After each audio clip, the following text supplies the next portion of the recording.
Pupils at London's most expensive day school are being indoctrinated by ultra-woke identity politics, claim a group of parents.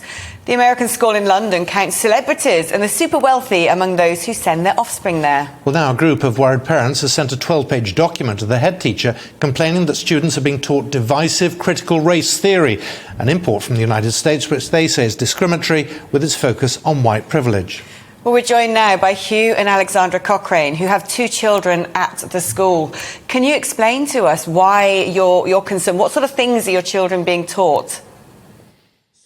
Well, we became concerned during the homeschooling of COVID, where we were actually in the same room as our children often, and they were participating in class, and we would hear teachers teaching them things that we felt were politically motivated and were not factually correct. I can give you an example of the first class I overheard my son was on. They were discussing the tragic event of George Floyd, and it was actually the Breonna Taylor case, and they claimed that there was no warrant when they entered the property, and I knew that that was not true, and so I got a copy of the warrant and I WhatsApped it to my son who was participating in the class, and he raised his hand and said, "Well, actually, I have a copy of the warrant. What, are you sure that there was no warrant?"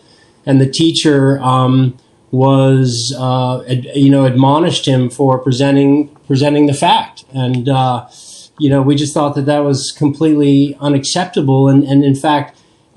Following that class, he was essentially admonished for upsetting the other children, and so we start to observe this environment in which children are not being given the facts of these various events. They're highly political, and often I think they're really not suited for some of these classrooms. But it's just when you have an environment where children are crying because they hear a fact that is different than what is being presented to them in a class environment, I think we have a real breakdown of the educational process. And that was just the beginning of some of the things we observed, and that was just the beginning of it. Our children were often attacked by other children in kind of WhatsApp groups and things of that nature. So, just not a healthy environment at all.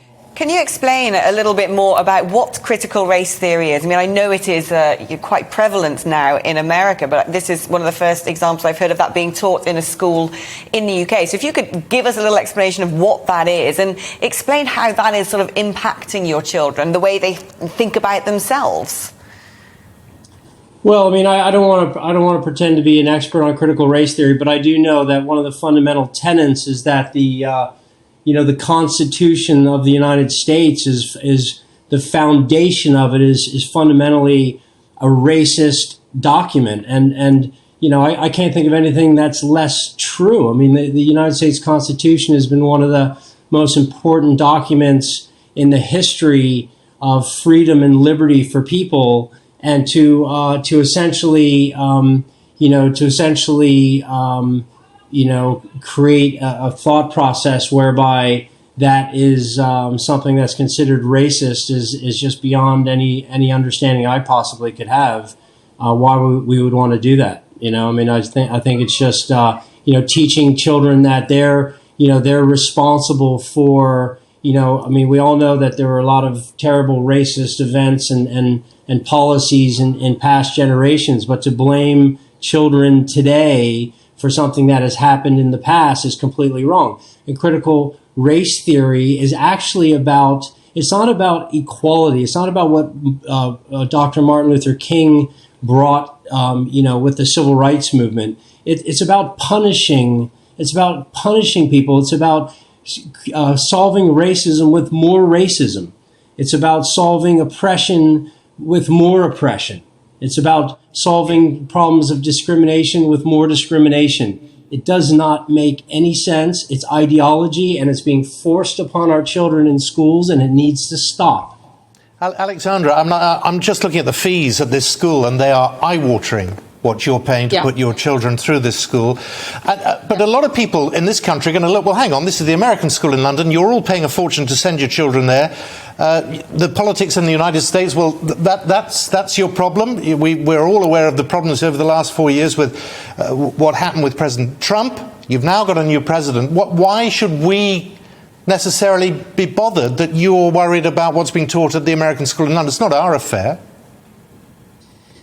I think that this is coming into the British schools as well, very strongly, and it's especially with the whole wokeness that's going on. And I mean, just as 2 weeks ago, my children they spent 2 half days, Thursday and Friday, on a day called the Aquitas Day, where they went through everything that has to do with the 72 genders, the LGBTQ. I mean, the letters are so many. I can't even say them all. And it's just, it's 10 to 14-year-olds that they have to endure this. I'm from Sweden. I sent this, what was being presented or what my children had to do at the American school those 2 days to my friends in Sweden. And they were shocked. They're like, they're kids. My 10-year-old, he doesn't need to know this. He doesn't need to. It's in every subject. This is the red thread going through every single subject in the school, and it has to stop. I'm fine with them teaching them that, the teachings are fine, but they cannot be in every subject. And it also, it has to be more, why don't, we got to love everyone. I don't want it to be, it's way too political. It's way too woke. It's gone too far. And Sandra, it's like, I'm a mother. I'm a mother of 2 kids, and I know what is wrong. This is not in the best interest of my children. This is pure indoctrination, and they are feeding my kids with the views that they want them to believe. They're not teaching them to be thinkers in the sense. They are just, this is what you should be believing, and this is the path we're taking. And it's very upsetting. Hugh, Alexandra, thank you so much for joining us and explaining the situation. Well, just to let you know, we did ask to speak to the American school in London. They've given us this statement. They say all American school in London programmes and curricular decisions are driven by our mission and diversity statement. We seek to empower our students to thrive as lifelong learners and courageous global citizens by fostering intellect, creativity, inclusivity and character. We are committed to building and sustaining a diverse, equitable and inclusive school community and firmly believe that this will lead to a better future for all our children. That's the statement they gave us.